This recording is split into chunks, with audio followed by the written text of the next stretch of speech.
The whole world and all its treasures and the sea, air, and earth were here when you were born.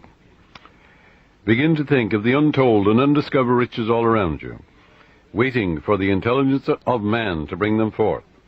Look at wealth as the air you breathe. Get that attitude of mind.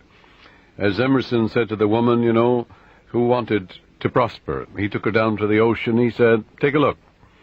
She said, "Oh, there's plenty of water, isn't there?" He said, "Look at wealth that way, and you'll always have it." Yes, realize it's like the tide, forever flowing out, forever flowing back. A sales manager said to me that an associate of his sold $1 million idea for expansion to the organization. You can have an idea worth a fortune, too. Wealth is a thought image in your mind. Wealth is an idea in your mind. Wealth is a mental attitude. He also told me that there were more millionaires now in the United States than at any time in the history of the country.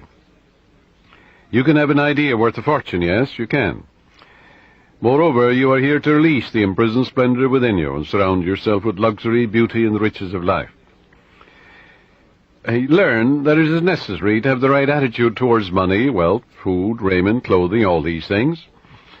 When you really make friends with wealth, you will always have a surplus of it. It is normal and natural for you to desire a fuller, richer, happier, and more wonderful life. Look upon money as God's idea of maintaining the economic health of the nations of the world. When money is circulating freely in your life, you're economically healthy. In the same manner as when your blood is circulating freely, you are free from congestion. Begin now to see money in its true significance and role in life as a symbol of exchange. That's all it is. It has taken many forms down through the ages. Money to you should mean freedom from want. It should mean beauty, luxury, abundance, sense of security, and refinement. You're entitled to it. Being poor is a disease. It is a mental attitude. A young woman, a very good writer, who had had several articles accepted for publication, said to me one time, "I don't write for money." I said to her, "What's wrong with money?" "It's true you don't write for money, but the labor is worthy of his hire. What you write inspires, lifts up, and encourages others. When you adopt the right attitude, financial compensation will automatically come to you freely and copiously." She actually disliked money. Once she referred to money as filthy lucre.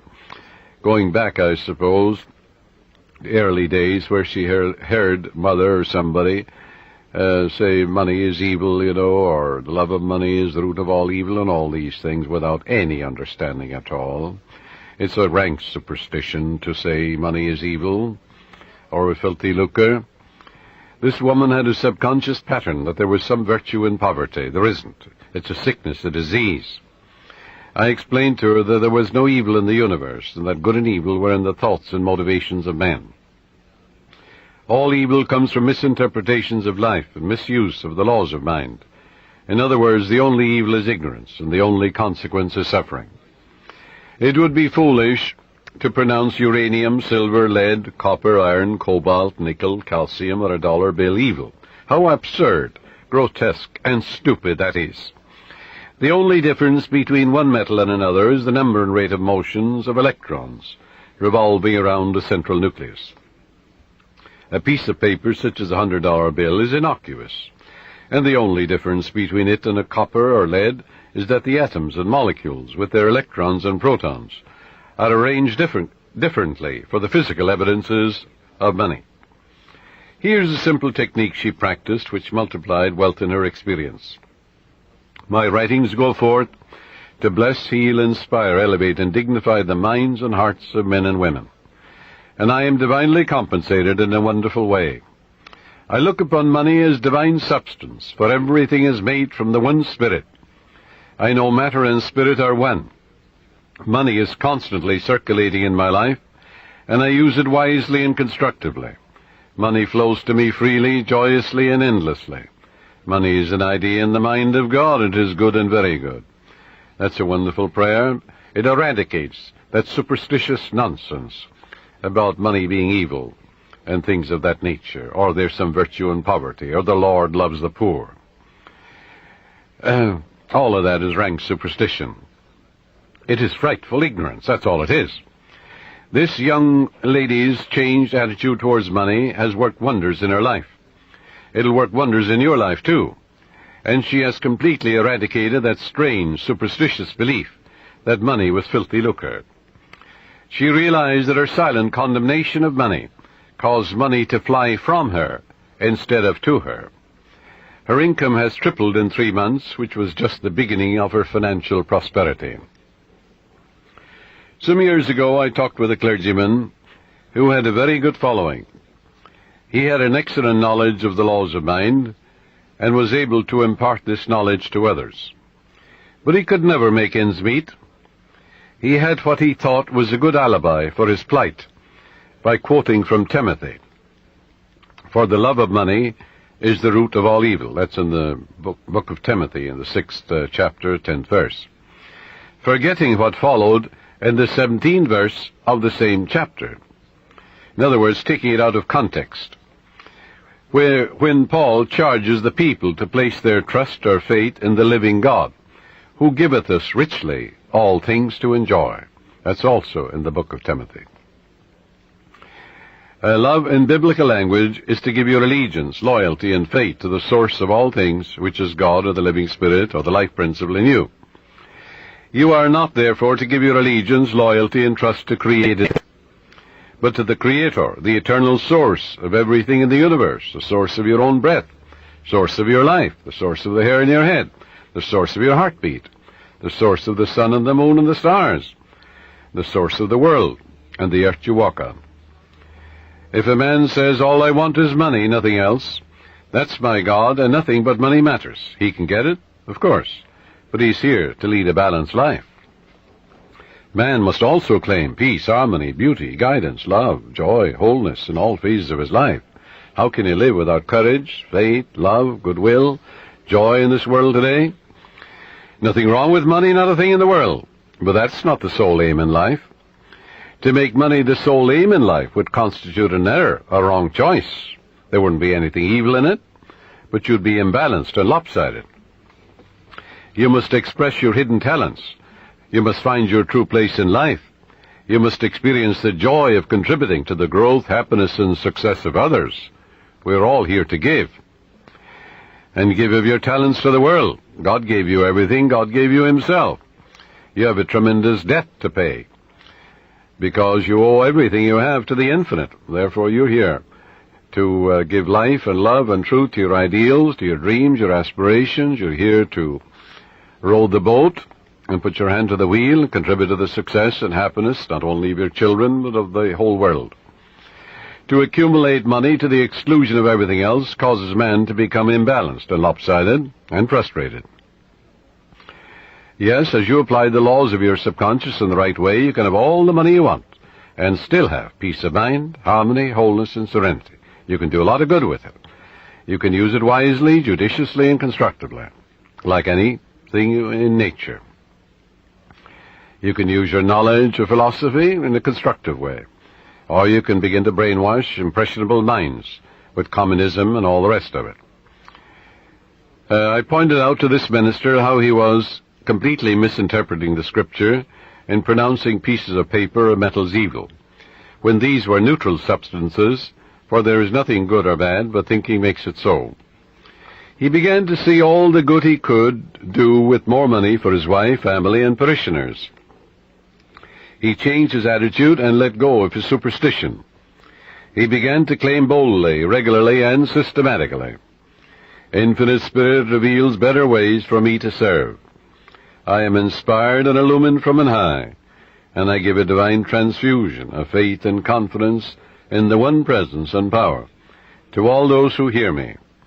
I look upon money as God's idea, and it is constantly circulating in my life and that of all the people who surround me. We use it wisely, judiciously, and constructively under God's guidance and God's wisdom." This young clergyman made a habit of this prayer, knowing that it would activate the powers of his subconscious mind. Today he has a beautiful church which he wanted. The people built it for him.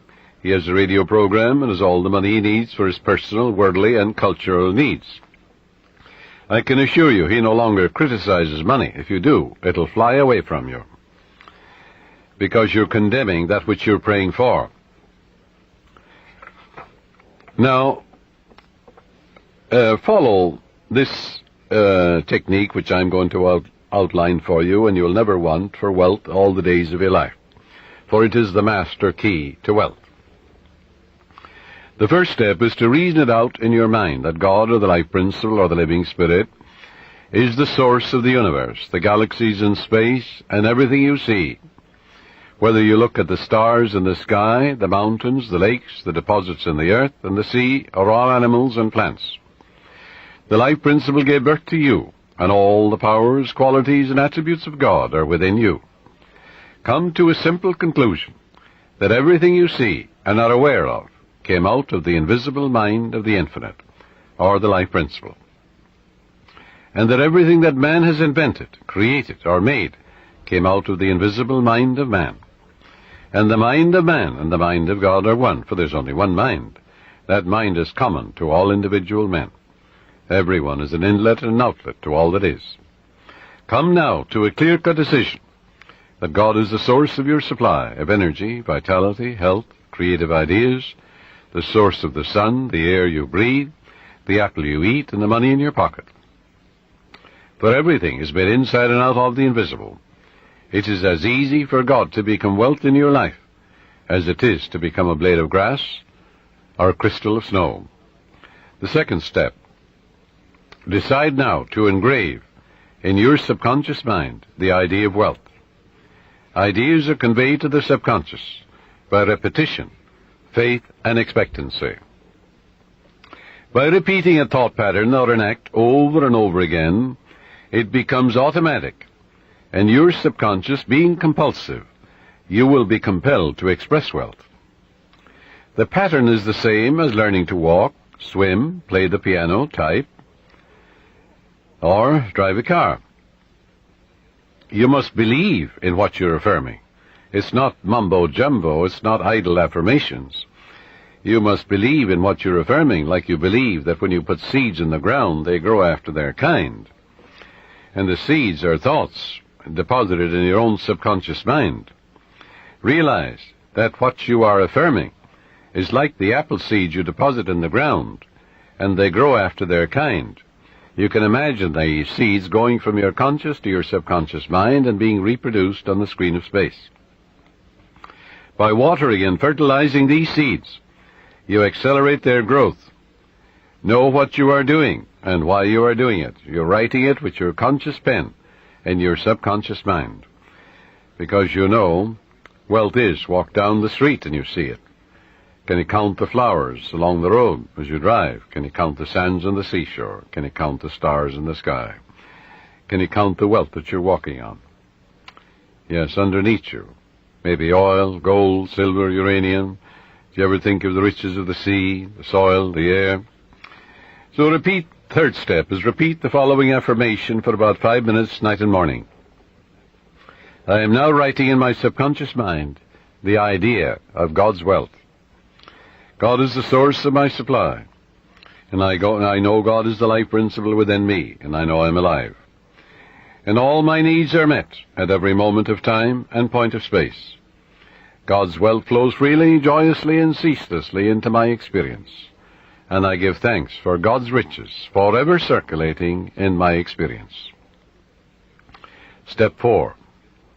When thoughts of lack come to you, such as, I can't afford that trip, or I can't meet that note in the bank, or I can't pay that bill, never finish a negative statement about finances. This is mandatory. Reverse it immediately in your mind by affirming, God is my instant and everlasting supply, and that bill is paid in divine order. If a negative thought comes to you 50 times in 1 hour, reverse it each time by thinking and affirming, God is my instant supply, meeting that need right now. After a while, the thought of financial lack will lose all momentum, and you will find your subconscious is being conditioned to wealth. If you look at a new car, for example, never say, I can't buy that or I can't afford it. Your subconscious takes you literally, and blocks all your good. On the contrary, say to yourself, that car is for sale. It is a divine idea, and I accept it in divine order through divine love. This is the master key to wealth. It's impossible for any sincere person to practice this technique and not have all the wealth he or she needs all the days of your life. So follow it, and you're setting the law of opulence in operation. It will work for you as well as for anybody else. The law of mind is no respecter of persons. Your thoughts make you wealthy or poor. Choose the riches of life, right here and right now. A sales manager sent me one of his men for counseling. This salesman was a brilliant college graduate. He knew his products very well. He was in a lucrative territory, but was making only $5,000 annually in commissions.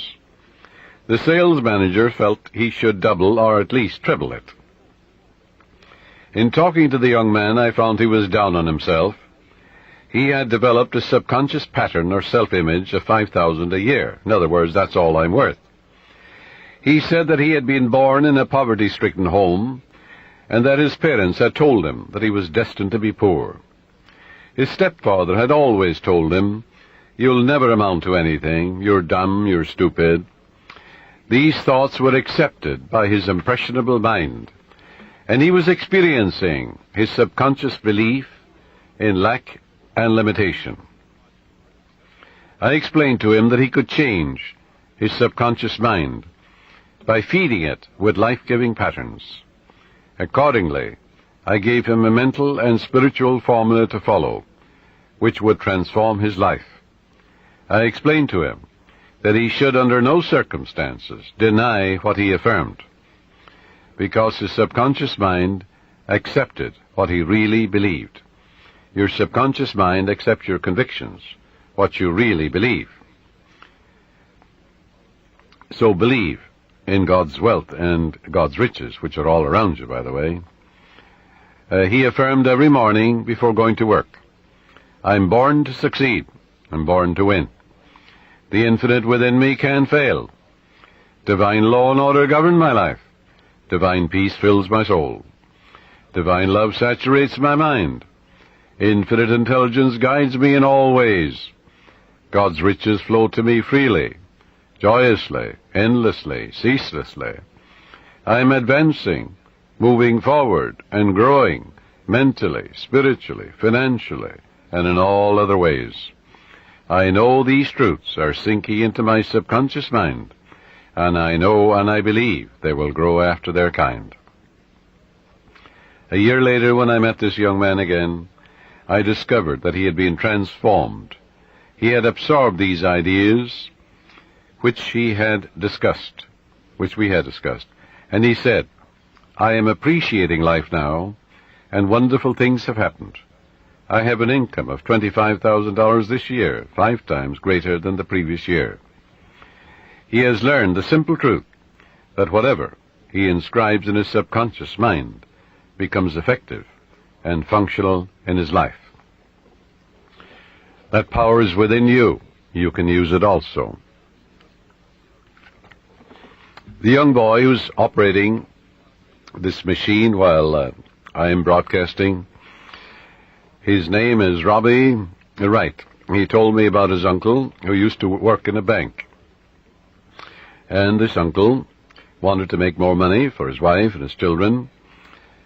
And he was always affirming, God is my instant supply, I'm divinely guided in all ways, infinite spirit opens up a new door. Well, he told me that his uncle was in town about 2 months ago, and that his salary now is $200,000 a year, all his expenses paid. And he was getting $40,000 when he started to realize the truth about himself. And he's able to do great things, and living a wonderful life, down south in another state. All of this is an idea. All it was an idea in his mind. Wealth is an idea. A radio is an idea. Television is an idea. An automobile is an idea. Everything you look at is an idea. Suppose you destroyed all the automobiles in the world due to some holocaust. Well, an engineer could run them off, couldn't they? And we'd have millions of them in no time. Use the following meditation for assurance in achieving financial wealth. Thou madest him to have dominion over the works of thy hands. I know that my faith in God determines my future. My faith in God means my faith in all things good. I unite myself now with true ideas, and I know the future will be the image and likeness of my habitual thinking. As a man thinketh in his heart or subconscious, so is he. From this moment forward, my thoughts are on whatsoever things are true, whatsoever things are honest, whatsoever things are just, whatsoever things are lovely and of good report. Day and night I meditate on these things, and I know these seeds, which are thoughts, which I habitually dwell upon, will become a rich harvest for me. I am the captain of my soul. I am the master of my fate. For my thought and feeling are my destiny. You see, prayers and affirmations are not for the purpose of changing God or the living spirit or the life principle or influencing the divine. God is the same yesterday, today, and forever. You don't change God, but you align yourself mentally with that which was always true. You don't create harmony. Harmony is. You don't create love. God is love. That love of God is within you. You don't create peace. God is peace, and God indwells you. But you must claim that the peace of God floods your mind. You must claim that the harmony of God is in your home, your harmony is in your pocketbook, in your business, in all phases of your life. All of good is available to each of us. Our prayers and affirmations are for the purpose of bringing our own mind to the point where we can accept the gifts which were given to us from the foundation of time. For God is the giver and the gift. The oil was in the ground before you were born, before any man walked the earth. So was gold and silver, uranium and lead and copper and all the metals that we use today. They were all there. Didn't it take a little intelligence in the mind of man to find these things? Yes, so if you send 2 men to Utah, and one man is a geologist, or he may be also a mineralogist, and he finds nothing. Another man goes, in the first 5 minutes he finds a vein of uranium or silver, in the same territory, in the same land. Where was the wealth? The wealth was in the mind of the second man. He believed in a guiding principle. The other fellow found nothing. He was walking on it. So there is a guiding principle that will lead you. That's what led men to find gold and silver and oil and lead and all these things. We don't need to work on conditions. We need only to work on ourselves. The only place we can cure our lack and limitation is in our own mind. Be ye transformed by the renewal of your mind. When we have done it there, we shall find that the world, that is your body, your environment and conditions, will be a mathematical reflection of your inner state of mind. Whatsoever things ye ask for when ye pray, believe that ye have received them, and ye shall have them. That is the basis of all successful prayer, whether for the healing of our bodies, for prosperity, success, for achievement, or for material benefits. Once you convince your deeper mind that you have the thing you want, it will proceed immediately to bring it to pass.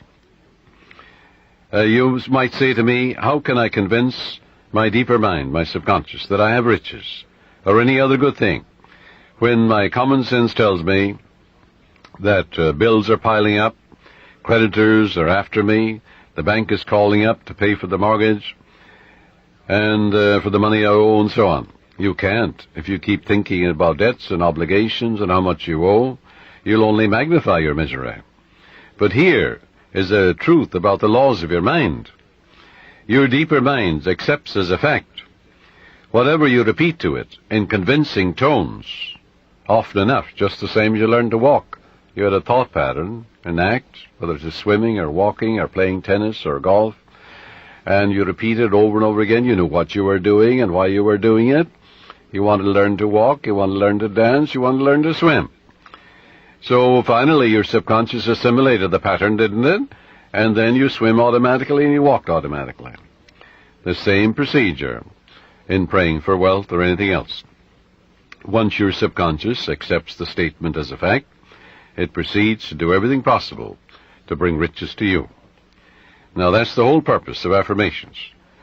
so that you convince yourself of the truth of that which you affirm. Then your deeper mind will bring these things to pass. Many men say to me, I got an affirmation from someone, and it said, I am rich and prosperous now, I am successful, and I'm very wealthy. That affirmation, he said, succeeded in making me much more aware of my need, because, you see, he believed more in poverty and lack than he did in the riches all around him. So I explained to him, I said, you must turn away from that pattern and come back, change your belief. Your subconscious accepts what you believe. I said, look around you and realize that God created you and the whole world. It's an invisible spirit within you. Everything is made inside and out of it. It started your heartbeat. It's the air you breathe, the water you drink. It's the fruit that you eat. And therefore turn away and turn within and change that and say, I recognize the eternal source of my supply. God is the source of my supply. All my needs, spiritual, mental, material, are met at every moment of time and point of space. And God's wealth is circulating in my life, and there's always a surplus. So by day and by night I'm advancing, moving forward and growing, spiritually, mentally, materially, financially, intellectually, in every way. And all things be ready if the mind be so. It is done unto me as I believe. And before they call I will answer, while they're yet speaking I will hear. Oh, how I love thy law. Let it be my meditation both day and night. And the law is, I am what I contemplate. I am what I believe myself to be. According to my faith is it done unto me. God gave you richly all things to enjoy. God made you rich, why then are you poor? And as he began to realize the source of the infinite ocean of supply, the source of the very hair in his head, you know, the source of the power that enables him to lift a chair, the source of the grass, the source of the hay in the field, the source of the cattle in 1,000 hills. He began to realize the source. He aligned himself with it, and then it made sense to him. Then he realized that he was writing in his subconscious mind the idea of wealth, of growth, and prosperity. He changed his belief to a belief in the riches, the endless riches all around him, instead of poverty, which was a false belief in his mind. Don't you know there's enough fruit rots in the tropics to feed all humanity? Nature is lavish, extravagant, bountiful. God gave you richly, yes, all things to enjoy. These things, he said, I've said unto you, that my joy might remain in you, and your joy might be full. Heretofore you've asked for nothing, now ask, that your joy might be full. And I am come that you might have life, and have it more abundantly. Heretofore you've asked for nothing, now ask, that your joy might be full. But to ask, you see, in the Bible is to claim. And as Paul says, you claim it boldly, but you know what you're doing, and why you're doing it. So, if you have a lot of debts and obligations, a lot of bills to pay, don't worry about them. Turn to the source, which is endless. Remember, the farmer, what he says to you. He says, well, I don't worry about the weeds. The grain is growing, and it will kill all the weeds. That's what the farmer tells you. Likewise, as you focus on your good, on guidance and right action, on the eternal source of your supply, whether it is mental or spiritual or financial you need, there's but one source, not two. And as you turn to it and give thanks for that endless supply, then all the weeds will be killed. Thoughts of lack and limitation will die in you, and God will multiply your good exceedingly. Joy into your life. Pray for joy by claiming it.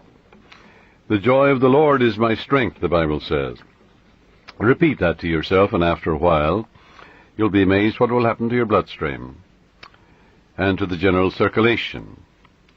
Don't keep analyzing it or gritting your teeth about it. Just know that joy is the elan of life, the expression of life. Don't work like a horse at it. Use no willpower, no muscle power, no blood vessel power is involved in this mental and spiritual therapeutic technique. Just know and claim that the joy of the Lord is flowing through you now, and wonders will happen as you pray this way. Freedom and peace of mind will be yours as a result. If you have peace of mind, you'll have peace in your pocketbook, in your home, in your relationship with people, for peace is the power, the heart of God. And there is a river, the streams whereof make glad the city of my God. The city of God is your mind, the people who dwell there. Well, you know very well who dwells there. Your thoughts, ideas, images, beliefs, opinions. Make sure they conform to the divine standard. A woman said to me, I was blocked financially. I had reached the point where I had not enough money for food for the children. All I had, she said, was $5.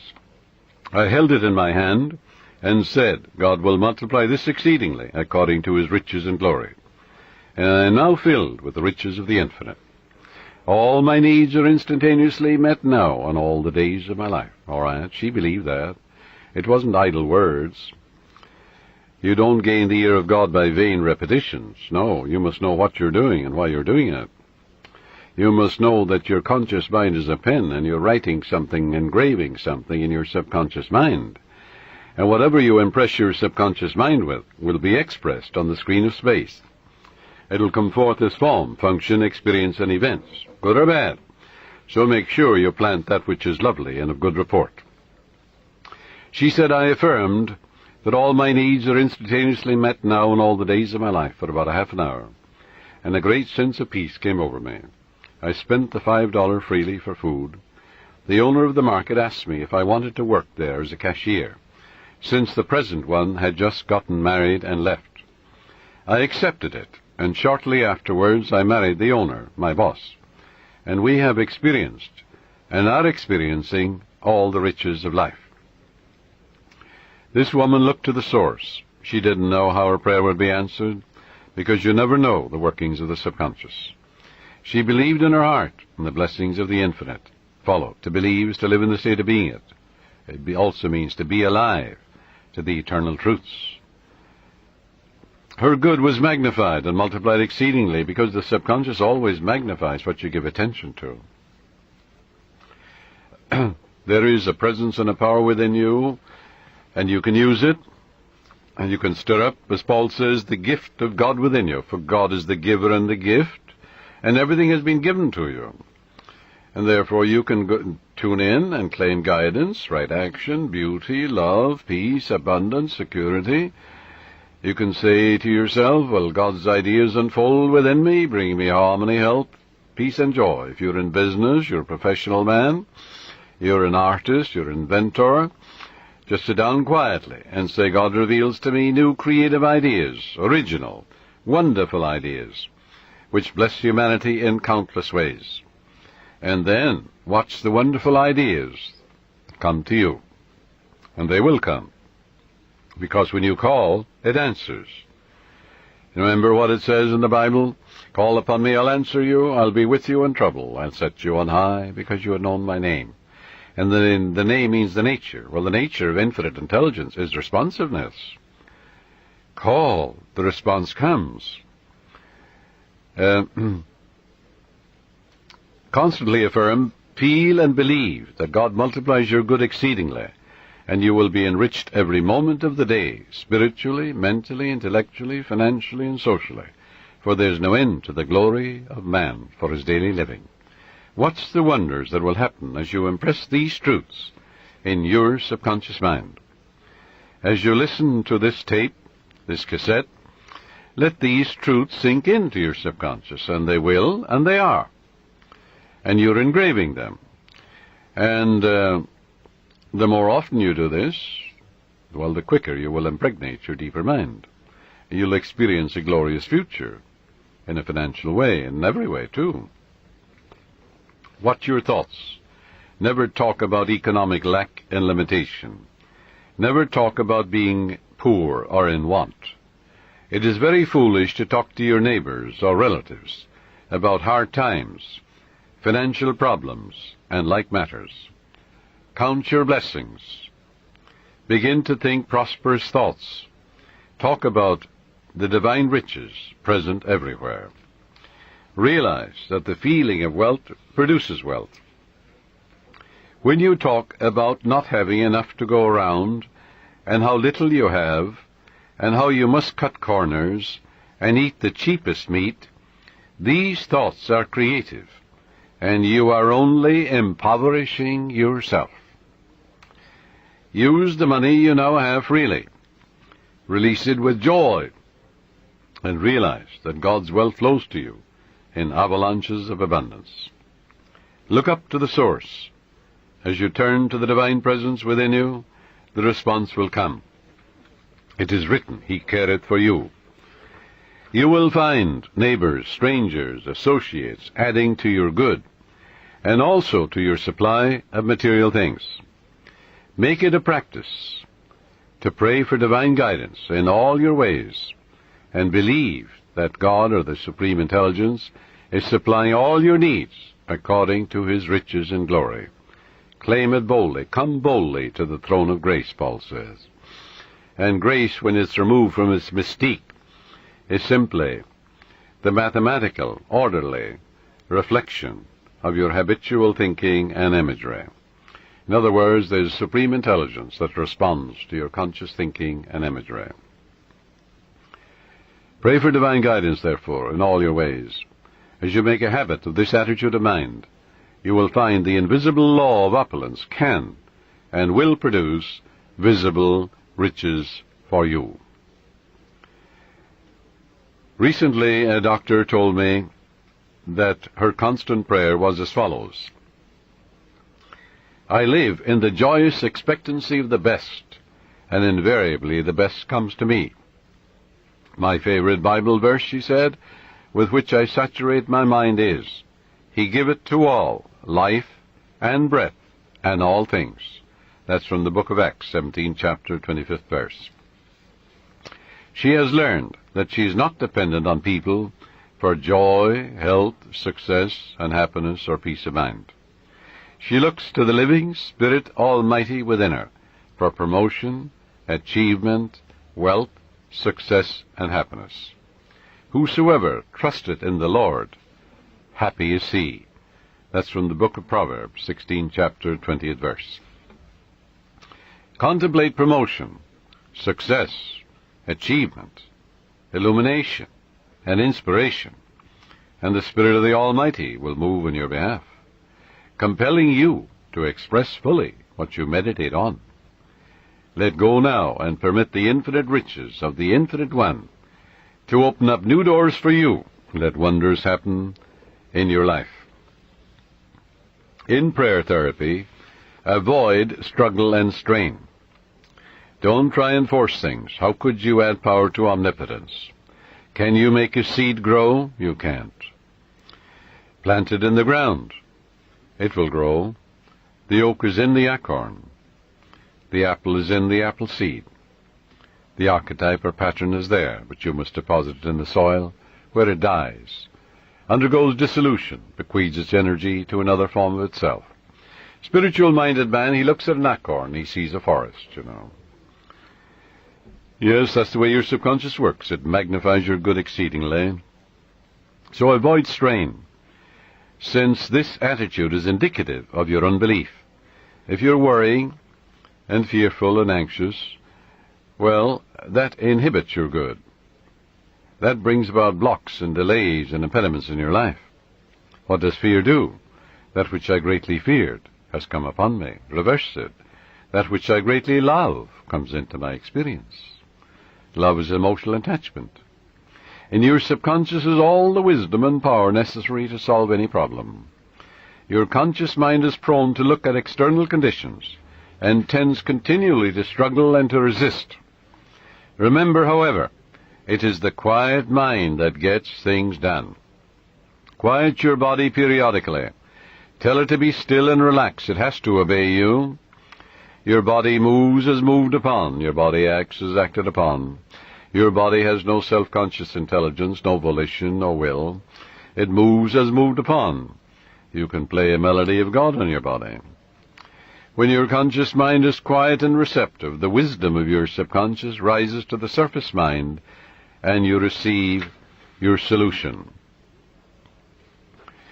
A beauty parlor operator told me that the secret of her success was that every morning prior to opening her beauty salon, she had a quiet period in which she affirms, God's peace fills my soul, and God's love saturates my whole being. God guides, prospers, and inspires me. I am illumined from on high, and His healing love flows from me to all my clients. Divine love comes in my door. Divine love goes out of my door.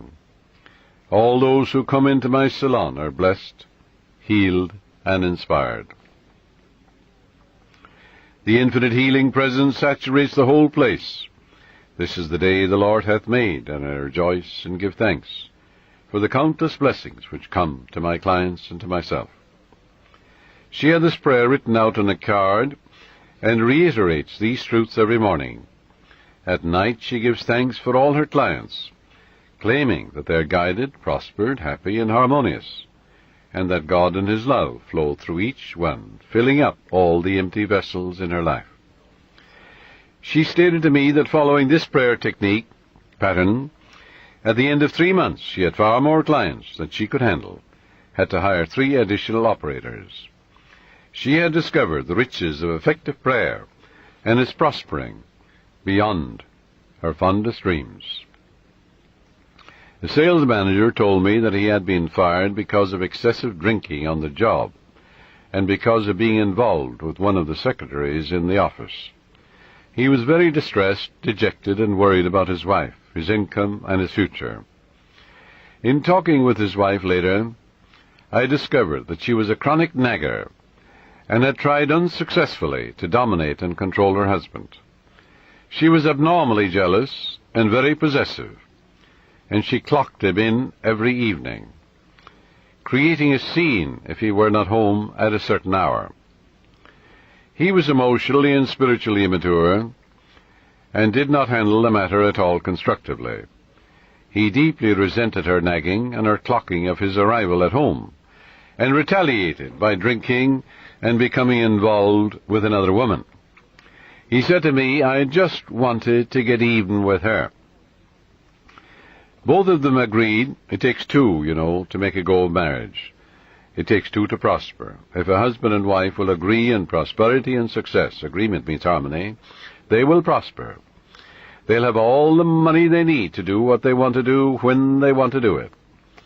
And when you have all the wealth you need to do what you want to do when you want to do it, you're as rich as Croesus.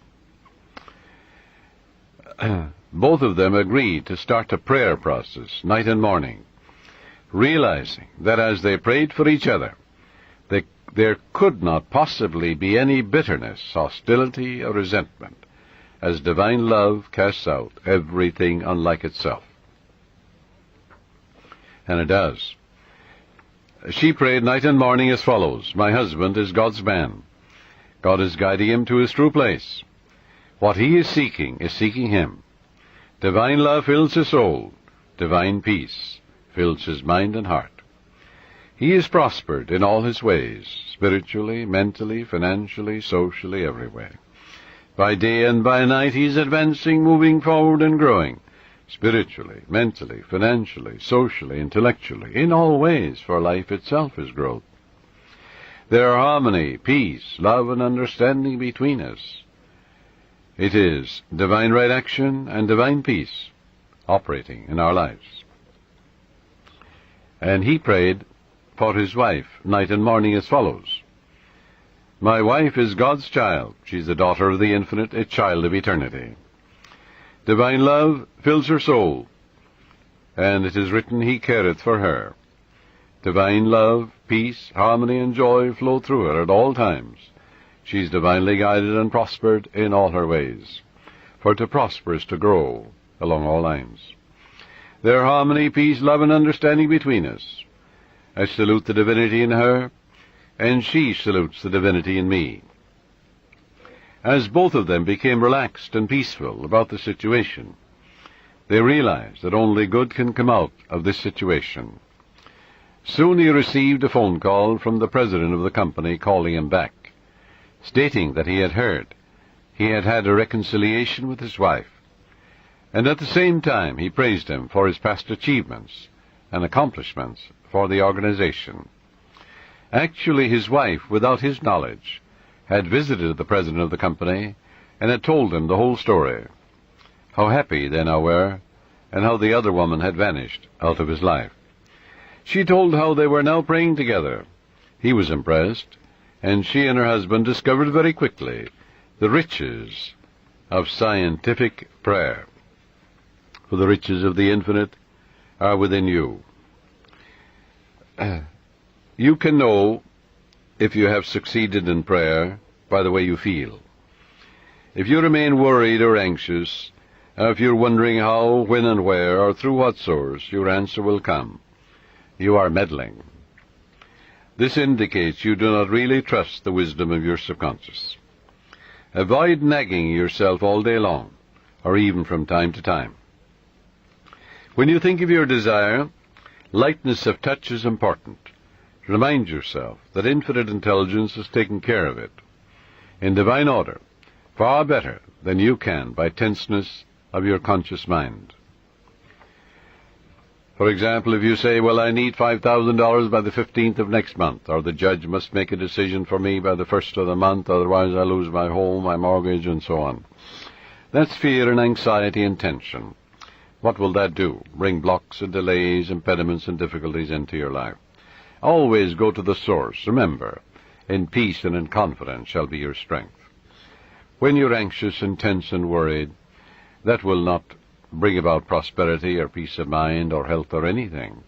Go back to the source. Come to a place of absolute rest in your mind and say to yourself, reiterate these truths. It is done unto me as I believe. Go thy way as thou hast believed, so be it done unto thee. All things be ready if the mind be so, which means all I have to do is ready my mind to receive the benediction, the guidance, the wealth, the answer, the solution, the way out. According to my faith is it done unto me. Go thy way, thy faith hath made thee whole. Go in peace, thy faith hath made thee whole. And all things are ready if the mind be so. The light of God shines in me. The peace of the everlasting God fills my soul, and quietness and confidence shall be my strength. God gave me richly all things to enjoy. With God all things are possible.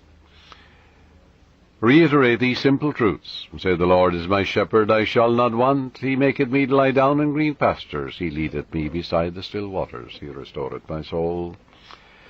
When I call upon him and he answers me, he'll be with me in trouble. He'll set me on high, because he hath known my name. God is my instant everlasting supply, and ever-present help in time of trouble. Reiterate these truths. Read a psalm like the 23rd and 91st Psalm, and go over these psalms quietly, peacefully, and lovingly. You'll get to a point of rest and peace in your mind, and you realize that God is never late, and that God is your instant and everlasting supply, guiding and directing you, revealing to you everything you need to know, opening up the door for you, revealing to you the solution, and God's riches are circulating in your life, and there's always a surplus. Then, when you act that attitude of mind, the way will open up, the dawn will appear, and the shadows will flee away. But you won't get an answer by worry and fear and tension and anxiety. This will only attract more lack, more difficulties. So reverse it. Go back to the source. Reiterate the truths you know. Dwell upon the truths of God, such as God is absolute peace, absolute harmony, boundless wisdom, infinite intelligence, the ever-living one, the all-wise one, the all-knowing one, the self-renewing one, knows all and sees all, the source of all blessings. That will quiet your mind. That will give you peace. And when the mind at peace always gets the answer, for in quietness and in confidence shall be your strength. And God knows only the answer. So learn to let go and relax. Do not give power to the externals or conditions. Give power and allegiance to the infinite presence and power within you. The swimming instructor tells you that you can float on the water, which will support you if you remain quiet, still, and at peace. But if you get nervous, tense, fearful, you will sink. When you are seeking wealth, prosperity, success, or a spiritual healing, or anything, feel that you're immersed in the holy omnipresence. You know, like you feel you're in the ocean or in a swimming pool. and realize the golden river of life, love, truth, and beauty are flowing through you now, transforming your whole being into the pattern of harmony, love, peace, and abundance. Feel yourself swimming in the great ocean of life. That sense of oneness will restore you, for he restoreth my soul. The following meditation will bring many wonderful things into your life. Listen to it and say, these truths are sinking into my subconscious mind. I picture them going from my conscious to my subconscious, like seeds I'm depositing in the soil. I know that I mold, fashion, and create my own destiny. My fate is in the infinite being which created all things, and my faith in God is my fortune. This means an abiding faith in all things good. I live in the joyous expectancy of the best, and only the best comes to me. I know the harvest I will reap in the future, because all my thoughts are God's thoughts, and the power of God is with my thoughts of good. My thoughts are the seeds of goodness, truth, beauty, and abundance. I now place my thoughts of love, peace, joy, success, abundance, security, and goodwill in the garden of my mind. This is God's garden. The glory and beauty of God will be expressed in my life, and I will know it. My garden will yield an abundant harvest. From this moment forward, I express life, love, and truth. I am radiantly happy and prosperous in all my ways, and God multiplies my good exceedingly. To prosper means to succeed, to thrive, to turn out well. In other words, when you are prospering, you are expanding, growing spiritually, mentally, financially, socially, and intellectually. Never be envious or jealous of another person's wealth or promotion or their diamonds or jewels, for that would impoverish you. That would attract lack and limitation to you. Rejoice in their success, in their prosperity, in their wealth, and wish for them greater riches, because what you wish for the other, you're wishing for yourself, for you're the only thinker. What you think about the other, you're creating in your own mind and body and experience, and also in your pocketbook. This is why you rejoice in the success and the prosperity and the millions that others have. In order to truly prosper, it is necessary that you become a channel through which the life principle flows freely, harmoniously, joyously, and lovingly. I suggest that you establish a definite method of working and thinking, that you practice it regularly and systematically every day. One young man who consulted me had experienced a poverty complex for many years, had received no answers to his prayer.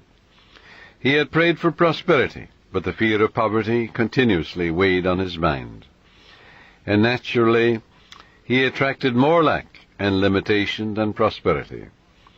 The subconscious mind accepts the dominant of two ideas.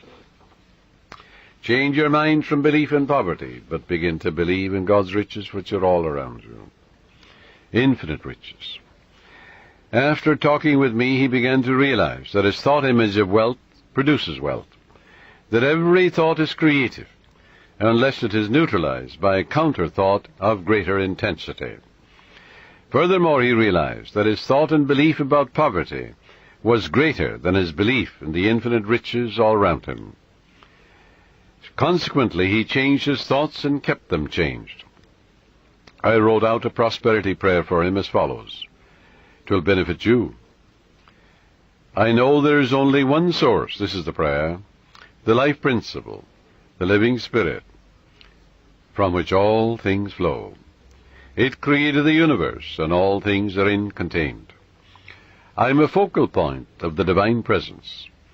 My mind is open and receptive. I am a free-flowing channel for harmony, beauty, guidance, wealth, and the riches of the infinite. I know that wealth, health, and success are released from within and appear in the without.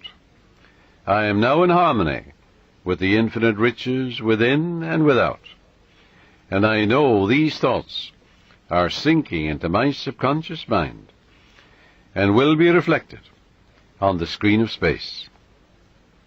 I wish for everyone all the blessings of life. I am open and receptive to the divine riches, spiritual, mental, and material, and they flow to me in avalanches of abundance.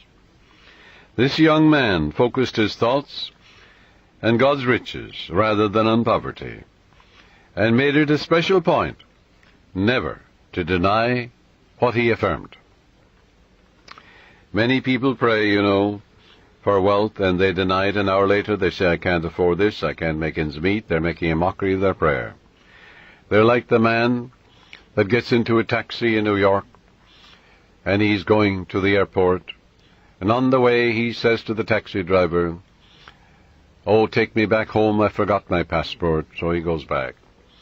Then he said on the way again, oh, I better go to my club, I forgot my wallet. So the taxi driver takes him to his club. And he says, oh, I forgot some letters at my grandmother's. So off he goes to the grandmother. And he gives a half a dozen directions in a half an hour to the taxi driver. Finally, the taxi driver takes him into the police station because he realizes he's mental. Well, now this is the way millions of people pray, even in the New Thought movement. They give a half a dozen directions to their subconscious mind in a half an hour or an hour. The subconscious is so confused and perplexed, it doesn't know what to do, it doesn't do anything. So it results in plain frustration.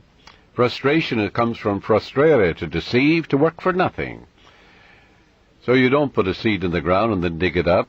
Stop contradicting what you've affirmed. And that's the way people pray for prosperity. They're constantly denying what they're affirming. And they're making a mockery of prayer. So this young man focused his thoughts on God's riches rather than poverty, and he stopped saying, I can't afford, or I can't buy that piano, or I can't buy that car. He never used the word can't. Can't is the only devil in the universe. Your subconscious takes you literally and blocks all your good. Now, in a month's time, his whole life was transformed. He affirmed the above truths, which I just mentioned, morning and evening, for about 10 minutes, slowly and quietly, engraving them in his mind, knowing what he was doing, believing what he was doing, knowing that he was actually writing down these truths in his subconscious mind, causing the latter to be activated and to release its hidden treasures. For the gold mine is in your subconscious, the diamond mine is there. It's the source of all the riches of heaven. Although this man had been a salesman for 10 years with rather dim prospects for the future, suddenly he was made sales manager at $30,000 a year plus prime benefits. Your subconscious has ways that you know not of. It's impossible to impregnate your subconscious mind with the idea of wealth and be poor. It's impossible to impregnate your subconscious with the idea of success. Good heavens, you are born to win, to succeed. The infinite can fail. You're born to triumph. Son, thou art ever with me, and all that I hath is thine. Let your prayer be, by day and by night I'm advancing, moving forward and growing. God gave me richly all things to enjoy.